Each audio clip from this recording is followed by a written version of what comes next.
Management की बारी। CSB bank के मैनेजिंग डायरेक्टर प्रलय मोंडल साहब आपको आपकी स्क्रीन पे नजर आएंगे। प्रलय sir, good afternoon, thank you so much CNBC आवाज के लिए वक्त निकालने के लिए। सबसे रीसेंट ट्रिगर जो आपसे रिक्वेस्ट प्लेस करने का था वो 1 जनवरी को तड़के जो आपने इस पिछले क्वार्टर के अपडेट शेयर कर लिए थे।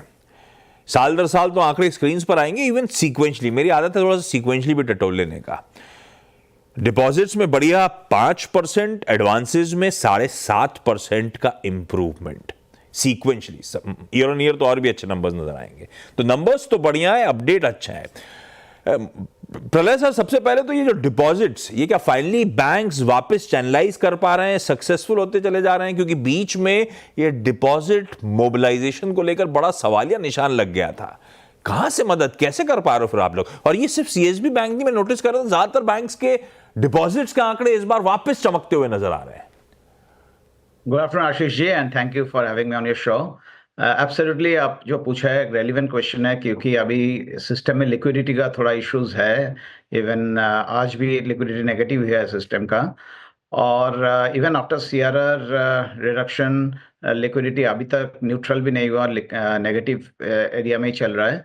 उसी का हिसाब से डिपॉजिट ग्रोथ 11% के आसपास है पूरा सिस्टम का। हम लोग का ये क्वार्टर अच्छा गया। We have grown the deposit by around 22%, और एसेट ग्रोथ भी 25% के ऊपर ही हुआ है।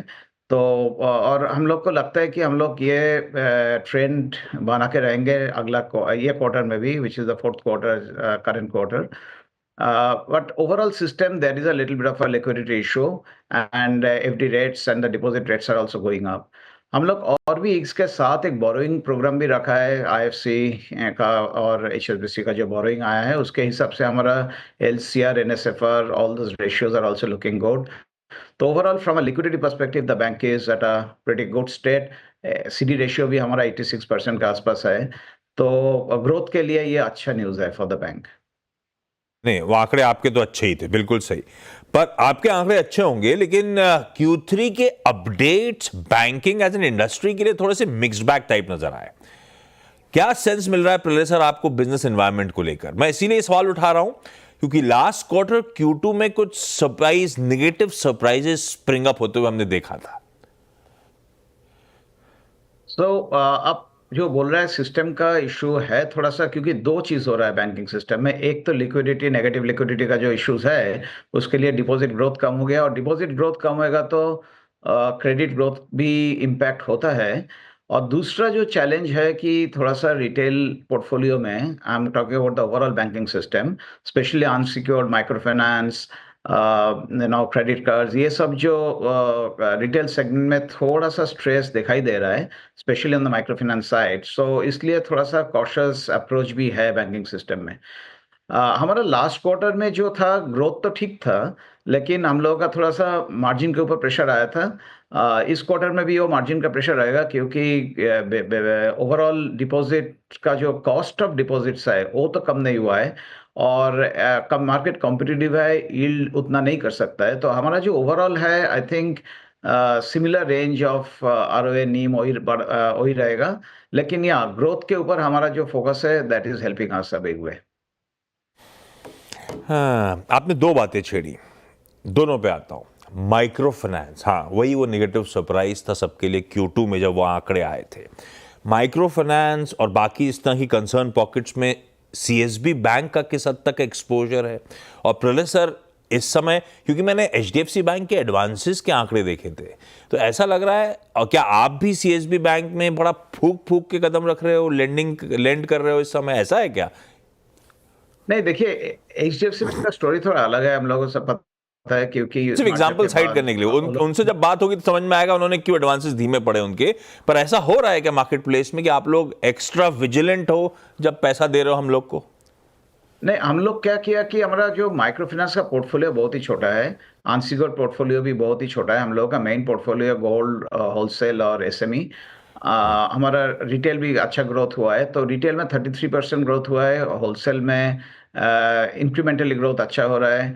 एसएमई में 28% ग्रोथ हुआ है, गोल्ड में 36% ग्रोथ हुआ है। तो हम लोगों का उतना डिपेंडेंस माइक्रो फाइनेंस और अनसिक्योर्ड क्रेडिट के ऊपर नहीं है, इसलिए पोर्टफोलियो का क्वालिटी अच्छा है, इसलिए हम लोग ग्रो कर पा रहे हैं। लेकिन आप जो बैंक का बात कर रहे हैं और बड़ा सिस्टम का बात कर रहे हैं, एचडीएफसी का इशू तो अलग है, क्योंकि उसका एसेट ग्रोथ 15% हुआ है, लेकिन सॉरी, डिपॉजिट ग्रोथ 15% हुआ है, एसेट ग्रोथ 3%, बिकॉज वो लोग सिक्योरिटीज कर दिया पोर्टफोलियो। लेकिन हम लोगों का ऐसा इश्यूज नहीं है, क्योंकि हमारा तो एचडीएफसी जैसा मार्जर का काइंड ऑफ ट्रांजिशन नहीं है।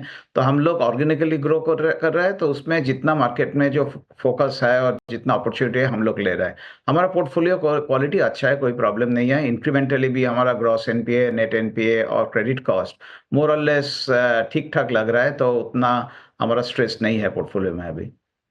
आप बात मार्जिन्स की छेड़ी थी कि थोड़ा सा नियर टर्म पैंग्स प्रेशर रह सकता है। Q2 लास्ट क्वार्टर के मार्जिन्स इंटैक्ट ही रहे, सीक्वेंशली 4.36 से 4.3, तो मैं मान के चल रहा हूं आपने मार्जिन्स होल्ड ऑन करे। पहले गाइड कर रखा था कि FY25 में 4.5% के नीचे शायद एनआईएम ना जाए। हम अभी भी स्टिक कर रहे हैं उस पे, या फिर नियर टर्म प्रेशर है तो मार्जिन्स थोड़े से और स्क्वीज होने की तैयारी हो रही है यहां से भी? देखिए आशीष, ये क्या हुआ है कि एक बीच में एक रेगुलेटरी सर्कुलर आ गया था, जो है पिनल इंटरेस्ट के ऊपर, और पिनल इंटरेस्ट गोल्ड लोन में थोड़ा सा इफेक्ट कर लेता है, इसलिए हमको 20-25 पॉइंट का एक इम्पैक्ट आ गया था। उसके लिए हमारा जो गाइडेंस था 4.5 का, उसका गाइडेंस 4.3 to 4.5 का बीच में है अभी, और हम लोग उसी के आसपास रहेंगे। 10-20 पॉइंट इधर उधर हो सकता है, क्योंकि कॉस्ट ऑफ फंड्स भी बढ़ रहा है ओवरऑल।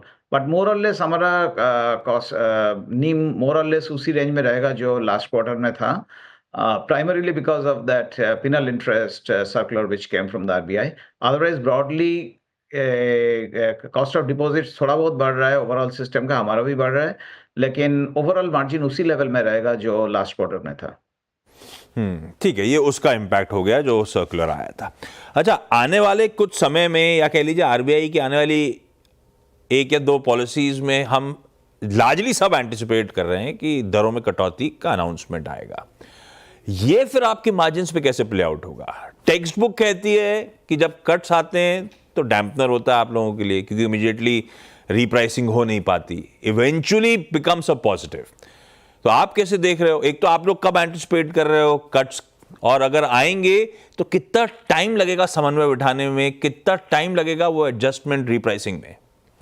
देखिए, आरबीआई इंटरेस्ट कट करेगा कि नहीं, आरबीआई का डिसीजन, लेकिन आप ग्लोबल देखेंगे सिचुएशन, तो फेड 2 कट के बाद अभी उसका जो कमेंट्री आ रहा है, कॉशियस कमेंट्री आ रहा है।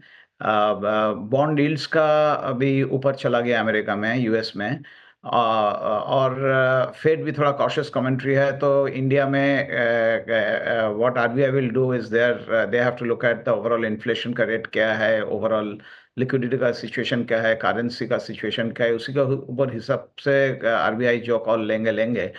लेकिन क्या होगा कि लॉन्ग टर्म में नेक्स्ट 1 साल में तो जरूर नीचे आएगा रेट, उसमें तो कोई डाउट ही नहीं है।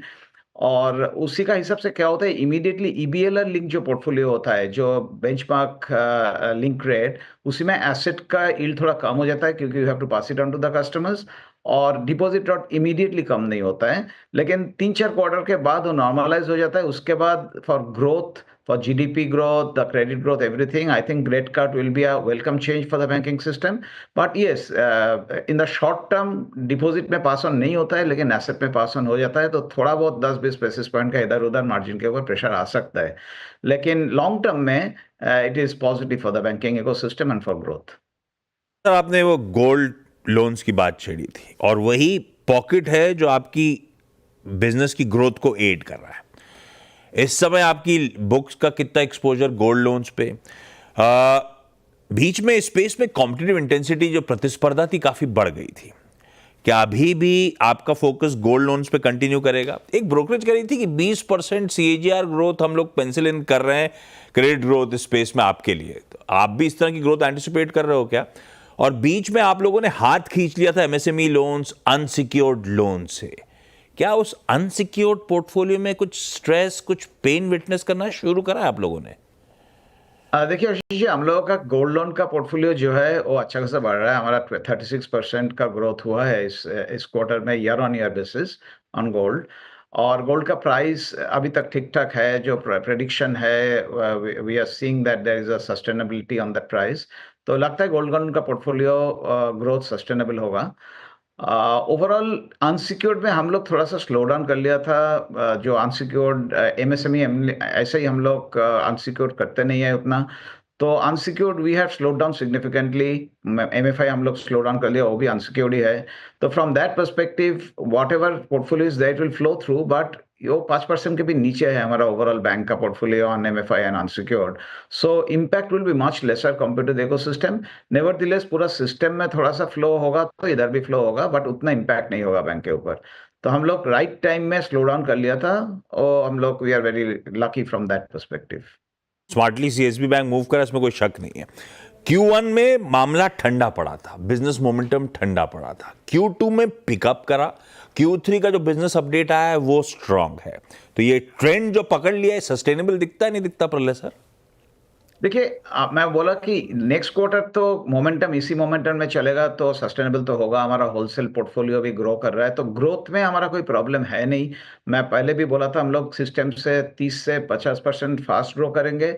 अभी थोड़ा सा almost we are growing 80% faster than the system. Now वो सस्टेनेबल है कि नहीं देखना पड़ेगा, बट सिस्टम से 30 से 50% फास्ट तो ग्रो करेंगे हम लोग, उतना तो कॉन्फिडेंस है। अभी ये लेवल सस्टेन करेगा कि नहीं करेगा, एक क्वार्टर तो हो जाएगा, उसके बाद अगला साल देखते हैं क्या होता है। लेकिन हमारा overall all businesses, wholesale, retail, SME और गोल्ड, चारों बिजनेस ही सस्टेनेबल है। It depends on growth, depends on actually liquidity and liability, because liability growth will lead the asset growth for us and for the whole ecosystem as well. तो बड़ा question ये है कि asset growth कितना होगा, वो question नहीं है। लायबिलिटी ग्रोथ कैसे करेंगे, उसी के ऊपर हिसाब से एसेट ग्रोथ होगा। तो that is why our maximum effort is going at this point. जाते जाते जब थोड़ा सा कॉन्फिडेंस बढ़ रहा है और आपकी बातचीत तो बॉडी लैंग्वेज से भी दिख रहा है, तो कुछ इनऑर्गेनिक इनिशिएटिव्स या प्लान है क्या? बीच में एक सरकारी बैंक को लेकर अटकलें चली थी, थोड़ा बहुत कंफर्मेशन भी आया था आप लोगों की तरफ से। कुछ इनऑर्गेनिक इनिशिएटिव लेने का सीएसबी का मन, या अभी इन्वायरमेंट ऐसा है नहीं? देखिए, हम लोगों का मैंडेट तो ऑर्गेनिकली ग्रो करना ही है, इसलिए हम लोग एग्जीक्यूशन में फोकस्ड है। लेकिन वो जो आप बात कर रहे हैं, वो आउटसाइड सीएसबी, वो हमारा जो प्रोमोटर है, वो लोग क्या बात कर रहे हैं, व्हाट आर देयर डिसीजन, हम लोग भी मीडिया पे पढ़ते हैं, सुनते हैं इधर उधर से। तो that is their decision, and after that what happens only long term will say. But right now हम लोग पूरा मैनेजमेंट फोकस्ड है organically to grow the bank, and that is our target, that is what our investors and board has told us to do, and we are working on that. On that note Pralay sir, thank you so much जुड़ने के लिए। ज़्यादा दिन नहीं है जब प्रलय sir से वापस रीपैच करना होगा अपन को। अपन ने Q3 अपडेट्स पे बात करी थी, एक्चुअल Q3 की डिलीवरी भी प्रलय सर से रिक्वेस्ट करेंगे, जुड़ेंगे हमारे साथ। प्रलय सर